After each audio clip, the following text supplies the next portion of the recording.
It's Grelka time once again. I'm riding solo today. Alec pulls out more than Ron Jeremy. He's not here today. And Aljamain Di Stefano, reigning champ, Di Stefano, I believe that's how you pronounce it. He's not here either. So it's me. It's all me, the backbone of the Grelka Republic, so that's fine. All right. We're getting into this card, which is UFC Fight Night. Thiago Santos against Jamahal. Before we get into the main card here, I've got to go over some of the prelims. Two juicy prelims coming at you. First one, Sam Alveys. Everyone knows I'm a big fan of Sam Alveys. Massive underdog on this one. Sam Alveys been on a bit of a bad run lately. I'm not gonna sugarcoat it here. He's lost last 7, I think it is. He's got one split draw in there with Daniel Jung. That was questionable. Anyway, Sam, I'm a Sam fan. He did call in that episode that we were talking about why one of his fights was called off due to rain. That was at the KOTC Chain Reaction back in 2010. That was at, where was that? Wisconsin? It's the Torch of the Flames or Flames of the Torch or something. Some casino. They didn't want to message me back anymore, so good old Sam Alveys has jumped in and he actually made a call to us and told us what happened. Do I have that on here? No, I don't. Anyway, Sam's a good guy. I'm picking Sam on this one against Mikhail Oleksiejczuk. Oleksiejczuk, he's Polish. I think he was KSW from memory. One of those champs. Anyway, Polish power there. He's going up against Sam Alveys. I think this is going to be Sam Alveys' last fight. As much as I hate to say it, as much as I do like Sam Alveys, and I've been quite open with it. I know he hasn't been on a bad run, but I'm always supporting good old Sam. Does have a Grelka shirt in his possession, so Sam, would be nice for you to wear that once in a while and maybe put it on your Instagram. But that's fine. No, we're fine. We're not Gregor Gillespie or Heather Hardy who does it for us. That's fine. That's how you want to be. Okay, he's coming up against Michael Oleksiejczuk. Oh, how good am I with the pronunciation of the names? Sam is a heavy underdog in this one here. Let's have a look at some of these odds. What are we? Sam Alveys, Jesus Christ, $5.75. Now, I'm also doing a massive multi this week. We're going back to the 1,000,000-to-1 multi. With this one, just for an example, I'm going to put Sam Alveys by KO in this one. Sam Alveys, $12.50 to 1. That's free money for all the people who do watch. Free money. That's what we like here. Before Sam Alveys possibly KOs Mikhail and retires on top.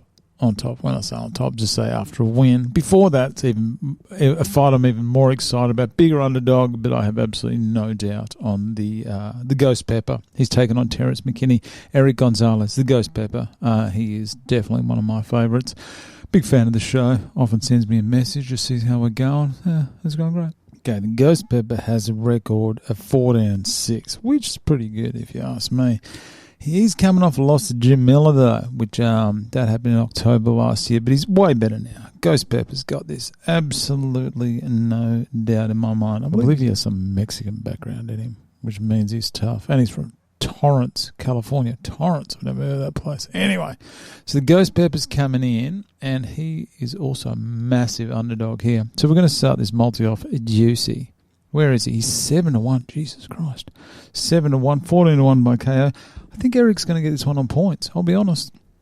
As much as I think the Ghost Pepper can knock out Terrence, I think Erick's going to do this a bit safer, and he's going to win on points. 17-1.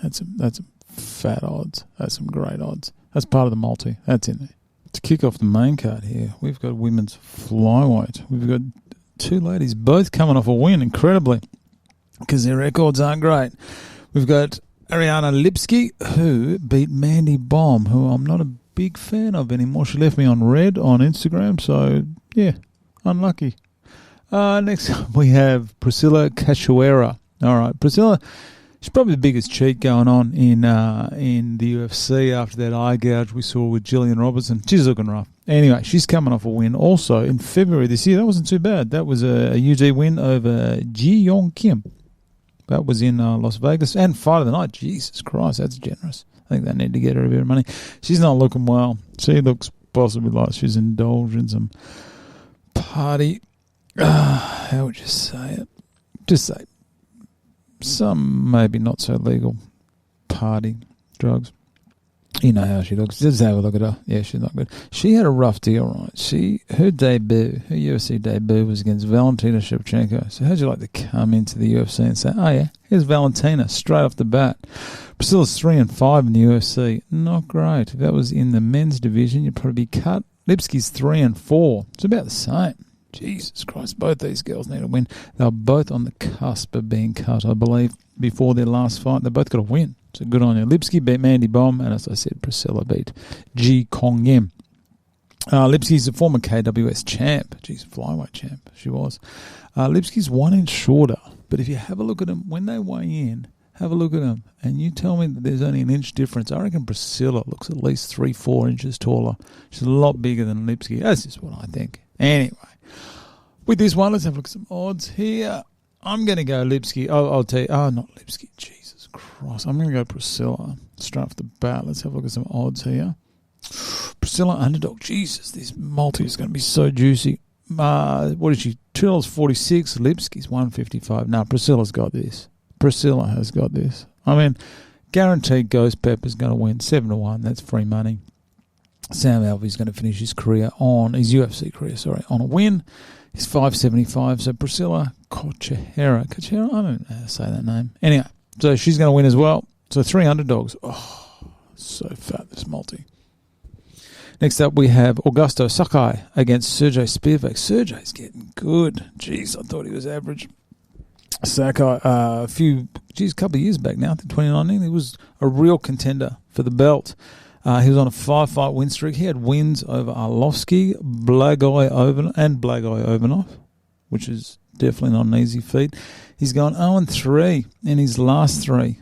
He's been KO'd 3 times. He was KO'd, I think it was late by Overeem. Jairzinho put him down, and then Tai Tuivasa. That was a big upset. That started Tai Tuivasa's run to the title. So he's got Cyril Gane coming up soon. That'll be good.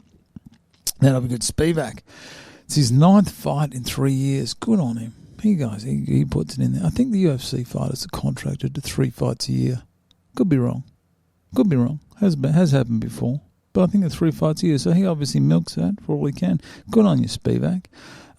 His last win was over, how good was that? Over Greg Hardy, retired Greg Hardy, which is good in a way, as in retired him from UFC. It's good in a way because I admit, I'm not going to sugarcoat it. I was never the biggest Greg Hardy fan. If you go back through any of my stories or any of the posts that you see on any of our social media, you'll see that we've never been the greatest Greg Hardy fan. We haven't tried to sugarcoat that. His losses. He's only had 3 losses in the UFC, which is not too bad. He lost to Walt. I believe that was on his debut. That was a few years back. He's lost to Marcin Tybura, and most recently he dropped one to Aspinall, which is understandable. I won't get into Aspinall and that suspect knee injury. I don't believe he injured his knee. That's just me. I know if the other 2 were here, they'd be barking at me. But, yeah. Anyway, he has an early win over Tai Tuivasa. That's a Spivak I'm talking about. It's before Tai pulled his head in and started absolutely dominating like he does. So out of this one, I'm going Spivak. He's on a charge. Let's have a look at some odds here. Spivak is, he's $1.33. Heavy favourite. Augusto's sitting on 334. I think I'm going to have to tip the favourite here. So Sergey Spivak, I don't know how he's going to do it. I'll have a look into that a bit later, and I'll get that $1 million to 1 bet on. So just calm down, all right? It's coming. Next up, we have a women's flyweight. This is to decide the tough, 50 or something, whatever it is, the Ultimate Fighter women's flyweight champ. I don't know how to say this. This is going to be a low-quality fight. I did watch Brogan Walker fight a couple of times in that Ultimate Fighter, and she won, obviously. She was in the final. That's how it works. But Brogan was not impressive. That's just me. That's just my opinion. She has Invicta. She used to fight in Invicta. That's right. That's how she got the Tough House. That's right. So she's lost to Pearl Gonzalez and Blanchfield as well. So she didn't look good in Tough. I don't think so. It's just my opinion. She did enough to win. But no, she had I think a gas tank was questionable. Anyway, I think she's going to struggle in the UFC badly. I mean, if she wins this, she's obviously getting the UFC contract. But the difference between this the standard of the Ultimate Fighter and the actual UFC is massive. I don't think, maybe going full-time training, maybe that, because obviously there's probably all holding down jobs at the same time as doing this, but going to full-time training, getting the right coaches, maybe she's a chance. I don't think she is, but maybe she is. I could be wrong. She's coming up against Juliana Miller, or Juliana Miller, as most people say. She has only had 3 pro fights. Jesus Christ. She's 2-1-0. I don't even know why I put that 0 in there. She's 7-0 as an amateur. This is what gets me right, is obviously Dana and the UFC do love people that don't go to the cards. They do look for finishes. As an amateur, she's 7-0, and she's got 1 KO, 3 subs, and 3 decisions. So it's just above 50% for actually finishing people, which as an amateur, I don't know. I think, personally, I think should be a bit better. I thought to get invited into the UFC house, I think you'd have to be a finisher. I think out of those 7 amateur wins, and 3 pro fight wins. Let's have a look at this girl. Hang on, stand by. In her pro career, though, she does have 2 sub wins, both first round. Both against, what's his first one against Sadie Hubbard? Let's have a look at Sadie's record. Jesus Christ. Sadie Hubbard's record is, she's going to give it away. She is 0-5, 4 subs and 1 decision. Jesus Christ. Sadie, give it away. And the other one up is Kendall the Crocodile Hollowell. No, different looking girl, I'll give you that. Anyhow, she's 2-2. So, Jesus, it's not exactly like her pro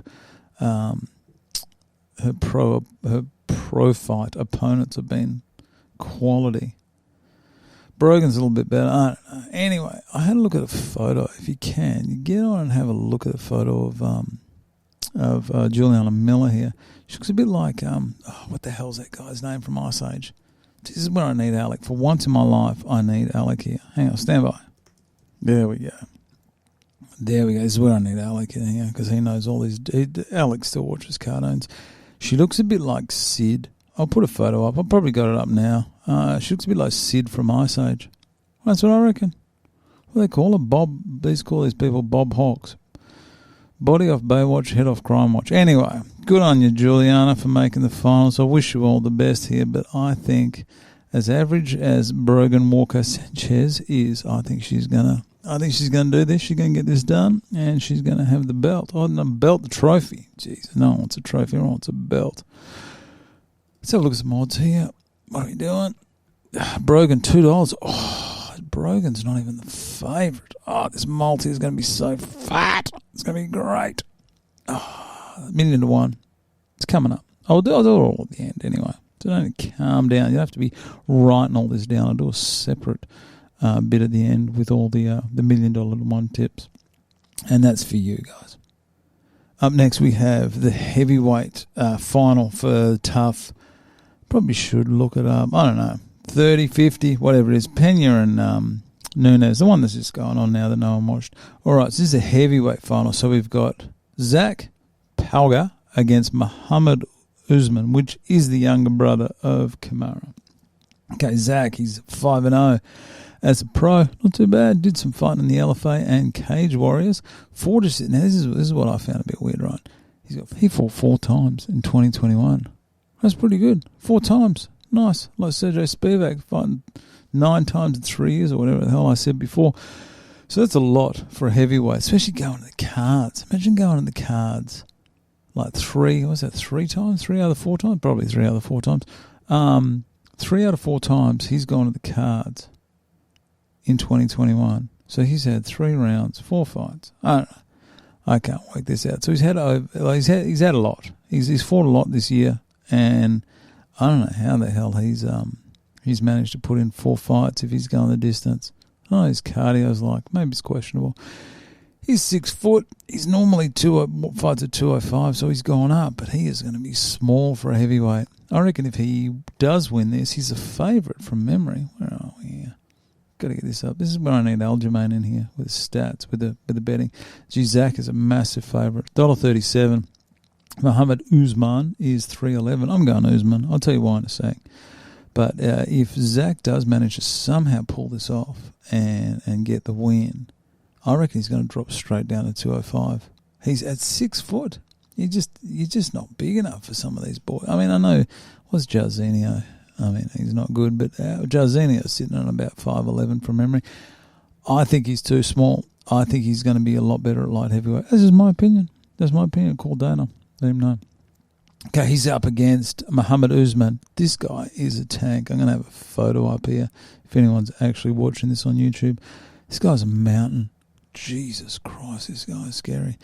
He's 7-2 as a pro. Like I said, he's the younger brother. He's just a ginormous man. He's an intimidating man. Let's have a look at. Let's have a gander. Scary looking man. Muhammad Usman, the motor Usman. The motor, guess he's got a bit of a gas tank. I don't know, maybe. So he's 7-2. This is the pro. He's quite well rounded actually. He's got 3 KOs, 2 subs, and 2 decisions. Jesus Christ, 6'2". He's a big boy. 240, so it's about 109 kilos. He's a large man. Anyway, so I thought he'd be a knockout artist. I really did. But he's got 2 subs in there. Who's he subbed? Anyone decent? No, first 2 wins were subs. Let's have a look at some of these quality opponents of Usman. Oh, Jesus Christ. Derek Williams, he's 4-7. That's not impressive. Oh, Jesus. Dante Harrell, 1-7. See, none of this is impressing me. Here, and oh, my God, this guy, Butter. Van Michael. Have a look. If anyone can get on there, have a look at Van Michael Palacio. Palacio, did I say that right? Palacio. This man is not known for his cardio. Oh, Jesus Christ, his record is not great either. He's 4-5, and he's on a 4-fight skid. Anyway, so neither of them had any decent opponents from the look of it. So I don't know. I'm going to go, I know I shouldn't do this, but I will. I'm going to go Usman, just on the name. And I just think his hands, I reckon with Kamara in his corner, I reckon he's a red hot chance. His name's the motor, though. Shouldn't he have good cardio? I don't know. We'll see. I have watched a little bit of one of his tough fights. I wasn't interested. I'll be honest. I did give the tough. How about I actually just look it up?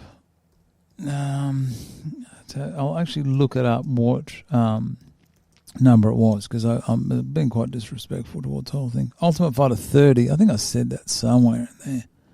Ultimate Fighter 30. Here we go. So Brogan, I watched Brogan Walker against Hannah Guy. If you want to watch one of the most low-quality fights, watch Brogan Walker Sanchez against Hannah Guy. So she's got a majority decision. She's got a UD. This is not going to be great. All right, so we're going to go Muhammad here. So Muhammad's come in. This fight's going to be a joke. Muhammad has a UD win over Mitchell Sipe. Not Michael Stipe, isn't he the lead singer REM? And he also has a split win over Eduardo, nice name, Perez. And what's Zachy Boy doing? He's got a UD win over Noel Bartling. And Jordan Heidemann, he has a TKO, number 2. That doesn't make sense. I don't know what's going on. Listen, I'm not going to sugarcoat it.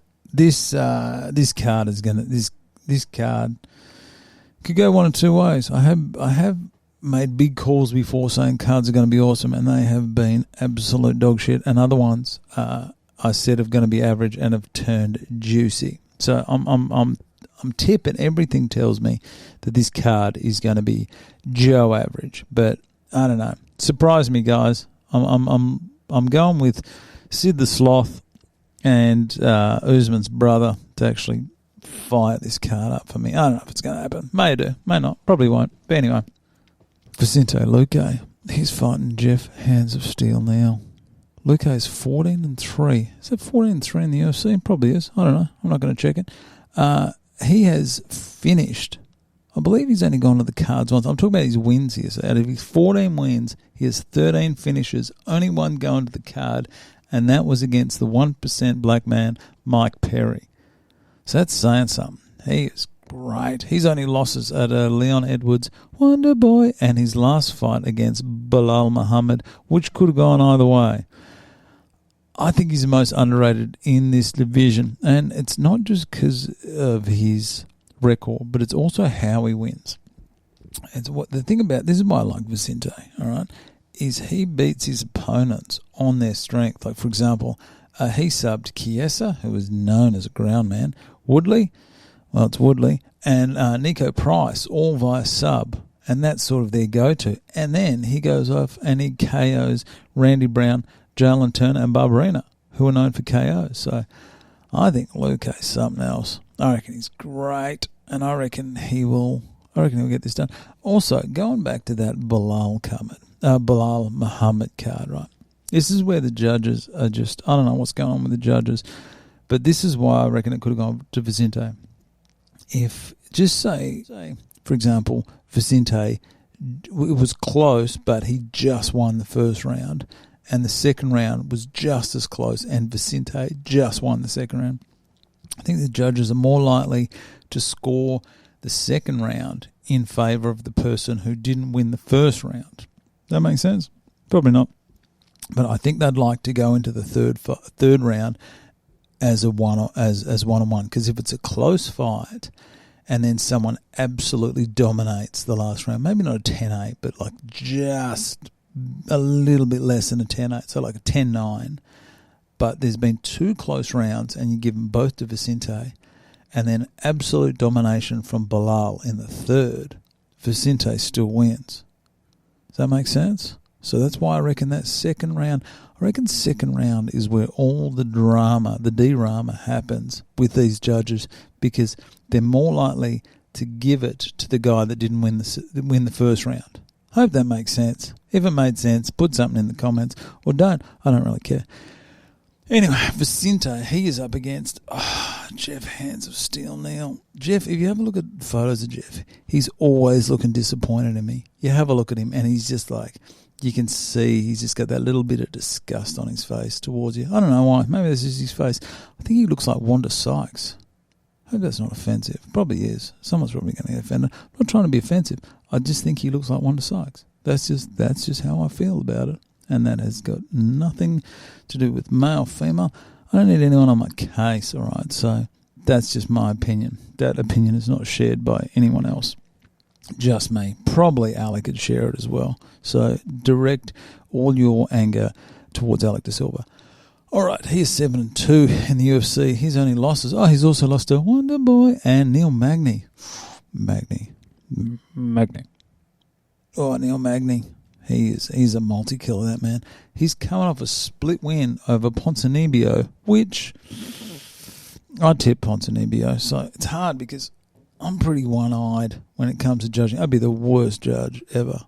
I would just cheat and just pick my favourites. I tell you, this is what I'd do. That's just my opinion. Izzy would never win a decision. I don't care how much he dominated. I wouldn't pick him. Judging was questionable with that Ponzinibbio. The reason I thought it was questionable is because Derek Cleary, I did rewatch that fight, and I watched, had a look at the scorecards, and Derek Cleary scored at 30-27, so he gave every round to Jeff Hands of Steel Neal. And whereas Crosby turned around and gave it 28-29, so he actually gave two of the rounds to Ponzinibbio. See, so it's like 30-27. So it's just too much of a difference, I believe. I don't think you could have a split. I don't think it's right to have a split decision and then also have a 30-27. That makes sense? Probably not. It's not making a lot of sense. It makes sense to me. I know what I'm saying. What's going on in my head and what's going on in my mouth are often two totally different things. All right. The judges are likely to give one-on-one.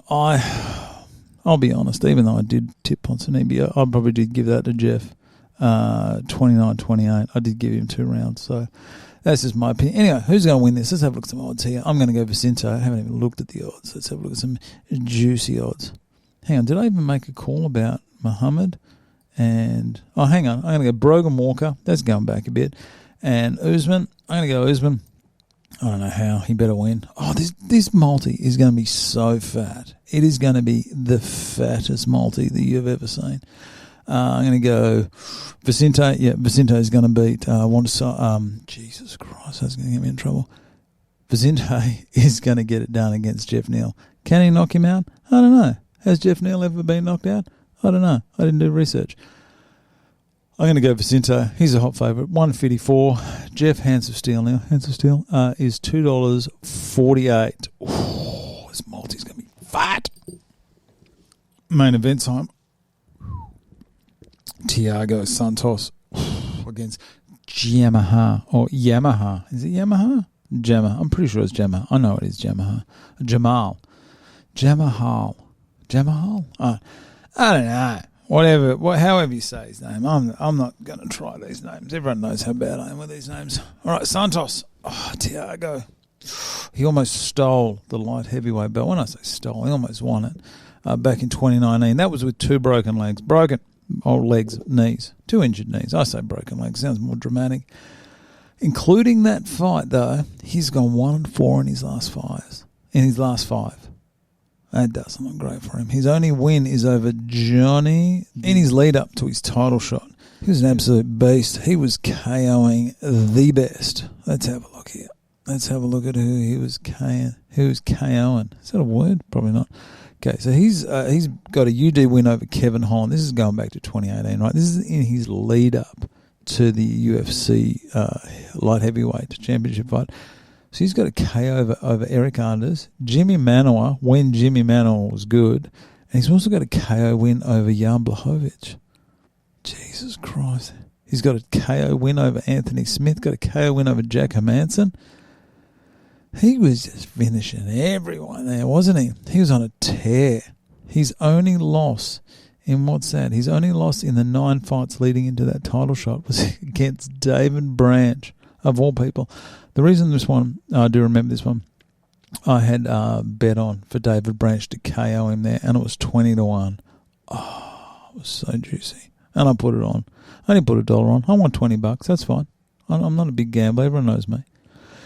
Since then, he has gone. What's he done? Oh, Jesus Christ. So he has gone, including John Jones, where he lost via split. Questionable. He has been subbed by Glover. He has gone, oh, geez, what did he go? 3 rounds with Rakic? That's a tough gig. Beat Johnny Walker by decision. Johnny Walker, Jesus Christ. He's beat Johnny Walker by decision, and then he lost not that long ago. That was a UD win from Magomed. Jeez. He's fought some savages, hasn't he? He has just fought the top echelon. I suppose, though, you can't drop down, because where is Thiago ranked here? Let's just go on to the rankings here. So, Thiago Santos is ranked 6. I suppose that after a title shot, you're never going to be fighting pies. You don't want to be fighting unranked guys or guys ranked like below the top 10. You want to constantly be pushing. And he was pushing, and he fought some absolute animals in there. Glover, that's when Glover was on his run. Alexander, oh, that'd be hard. Magomed, he's way better than I thought. He really is. I wasn't a huge fan of him, I'll be honest. Dismantles it. Jesus, Magomed's been on a run, hasn't he? Remember that? He lost Magomed. This is off topic. Magomed is currently 18-1, right? He's only lost, this is with 17 KOs, by the way. 10 KOs, by the way. His only loss was to Paul Craig back in 2018. Now, if you get a chance, I think there's something on YouTube about this. I don't know. It's a bit of a dodgy copy, so I don't know how legal it is. He was fighting Paul Craig. This is when Verdun was fighting Volkov. This is in England, London. And Paul Craig, hometown favourite, even though he's from Scotland, same thing. It's not the same thing. I know. Don't get on my back. Paul Craig was losing this fight quite clearly. He was down three rounds. He was going to lose all 3 rounds. He was done. And he's thrown up this triangle choke, and Magomed tapped at 4 minutes 59, so 1 second to go in round 3, and he tapped. It's easier said than done. You'd say, oh, should I just hang on for that extra second? I don't know about you, but if I got caught in triangle choke, I'd probably tap beforehand. I'd probably hurt my neck or my back or my knees. My knee's still struggling, by the way. Thanks for the concern. Thanks for all the messages from all you people who have zero concern for my welfare. So thanks, and I do appreciate it. Great work. Anyhow, what are we even talking about here? I don't even know what I'm looking at. Where are we going? He's had tough opponents. He's 38 years old. We're talking about Thiago Santos now. He's 38 years old. This, I would say, is his last chance. If he seriously wants to make a run at this title, I'll be honest, I don't think he can do it. Anyway, if he gets up here, Jamahal Hill's ranked 10. He's pretty much going to stay where he is. Maybe jump Anthony Smith because of the ankle into number 5. And then who's he got? He's lost to Glover. He's KO Yarn. Lost to Magomed and lost to Rakic. I don't know where he's going to go. Jiri's going to fight. I reckon Jiri's going to maybe fight Glover again. That's fair. Everyone likes Glover. That was a good fight. I don't know where Thiago's going. And at 38, mate, you're going to have at least 3 fights before you get another title shot. You're going to be around 40. And for all you 40-plus year olds, you know that your body just doesn't want to play anymore after about, after about 30. Yeah. He's up against Jamahal Hill. Hill, 5-1, 5-1. What is 5 wins, 1 loss, and 1 no decision? His no decision was he did win, but then he tested positive to THC, which is also marijuana. I don't even know if that's legal anymore. Or if it's illegal now, I don't know. Everyone says he's smoking it. His only loss was to Paul Craig, where he took. Have a look at that. Have a look at that arm break. Oh, it wasn't an arm break. It was a dislocation. Oh, he bounced back. Well, he's young. They bounce back, but that's his only loss. So that's it.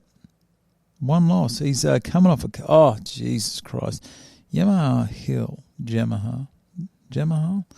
I don't know. I'm just going to call him Hill from now on. Does he have a nickname? I hope so. Let's have a look at this guy here. Jamahal Hill. Jamahal. I can't pronounce that name. I'm saying it right. 1 out of every 4 times. So I'm just going to call him Sweet Dreams. Okay? So Sweet Dreams is coming off a KO win. 2 of the best KOs I've seen. And first one hurt me. First one broke my heart. That was against Jimmy Crute. Everyone knows I'm a Jimmy Crute fan. I'm not going to sugarcoat it. KO Jimmy Crute, that was pretty savage. And then that where he stiffened Johnny Walker. Jesus Christ, that was something else. So he's coming off 2 wins. His hands are so underrated. He has wins. Well, let's have a look at some of Jamahal Hill's. Let's have a look at some of Sweet Dreams wins. In the UFC, the only other really good one he had was OSP, where he, if you have a look, all right, I'm not going to put it up here because YouTube will get me, right, search up Sweet Dreams Hill versus OSP, right, and fast forward to 8 minutes 29 and the commentary. I'm going to try to put a bit of an audio clip up here, if it actually allows me to do it. All right, we'll see. We'll try this out. See if I get this taken down. All right. I'll set the scene because I can't put the video up because it's copyright and I don't want to get my ass chewed out. So anyway, I'll basically explain what's happening. We're in round 2. We've got about 1:50 to go. If you actually search this, it's Oven St. Preux versus Jamahal Hill, UFC Vegas 16. This is what it says on YouTube. So just have a look at it. Jump forward to 8 minutes 26 into it, right? Okay. I'll set the scene. OSP, he's backed up against the cage. He's in a world of trouble here. And Jamahal Hill, Sweet Dreams, is just coming forward and just throwing hands. Listen to the commentary. How confident is this commentary that OSP is going to win? Have a listen. Pick his shots. Get behind his jab as well. Guys, I think St. Preux can win this fight if he's southpaw. Every time he goes right-handed, he's taking damage. He's defending yourself. It's a defensive thing. He doesn't see the shots coming. That was some world-class commentary there as OSP just took about 15 unanswered shots up against the cage and copped about 3 knees. So I know who that commentator is, but I'm pretty sure I could do a better job. That's just me. Jamahal, Sweet Dreams, he is 31 and in his prime. He's in his prime. He's looking good. He's ranked 10. I reckon he's going to get this done. This is my opinion. Do I have the rankings up still? Jesus Christ. I need an intern. That's what I need. I need someone to come here to work the computers. If you know of someone that can work a computer and wants an internship, just hit me up. I don't know how. On one of our social media. Just write, say, Brad, I want to be an intern and I want to do all your crap work for you for free and then get nothing but just a hard time from the three of the Grelka Crew. That's pretty much what I'm offering. So I know it's a sweet deal. I know, just calm down, people. Don't flood my inbox with these. All right, so Sweet Dreams is ranked 10 at the moment. If he wins this, where does he go? Maybe to 9. Doesn't go up high. Thiago will drop down. Maybe.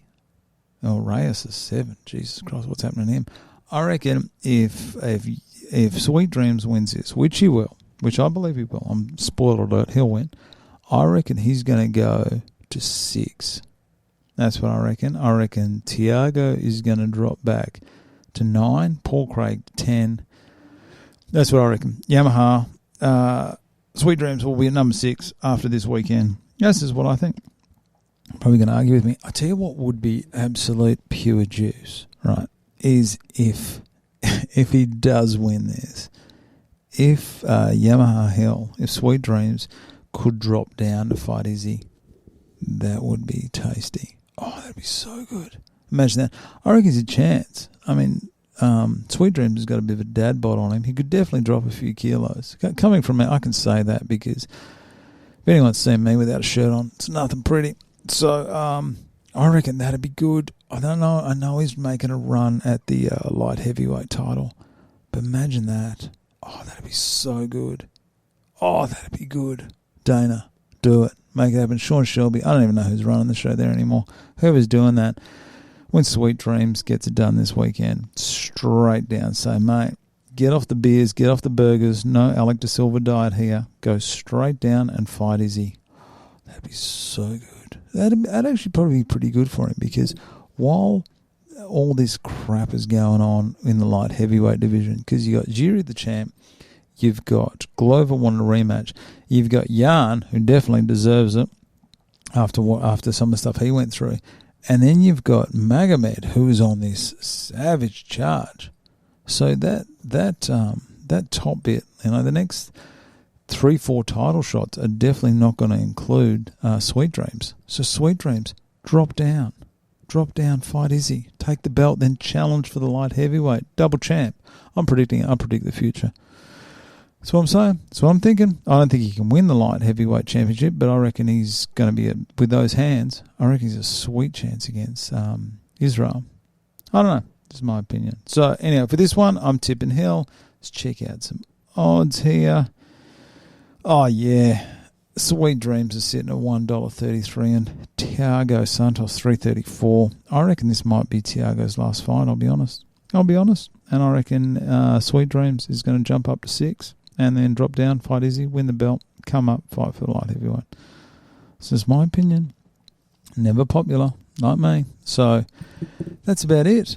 How was that? Geez, what's that? This is over 30 minutes. Geez, I'm starting to like this, actually, being in the studio by myself without Anthony and Alec. Maybe I'll get it like a chicken or something to replace Alec. I do enjoy Aljamain here. He is a cheat, and he is the current Grelka champ, but don't mind him here. Alec, not so much. So that's it, everyone. Like and subscribe. I'm going to do another separate video because I know I did promise the juiciness of a multi, $1 million to 1 multi. We're going to get the $1 million to 1 happening again. So I'm going to do another video next, or another video, recording, whatever you want to do, podcast. And it's going to be just based purely on the $1 million to 1 bet. So I'm going to do that. That's only going to be about a 5-minute job. So I've got to work out these bets. I'm going to have that juice up and, like and subscribe, all that stuff. You guys don't do it anyway. I don't care. If anyone's keen on a Grelka sticker or maybe even a poster from UFC 270, 71, whichever one we just had. I got a couple of spares. So hit me up and I'll send you one. Oh, jeez, I'm so generous. I'm such a generous man. All right, thanks for listening, everyone, those who did manage to get this far. And hopefully next week we'll have the peanut Alec De Silva and Aljamain De Stefano. I know that's not how you pronounce your name. Aljamain De Stefano back in the studio. Thanks all, and we look forward to seeing you next week.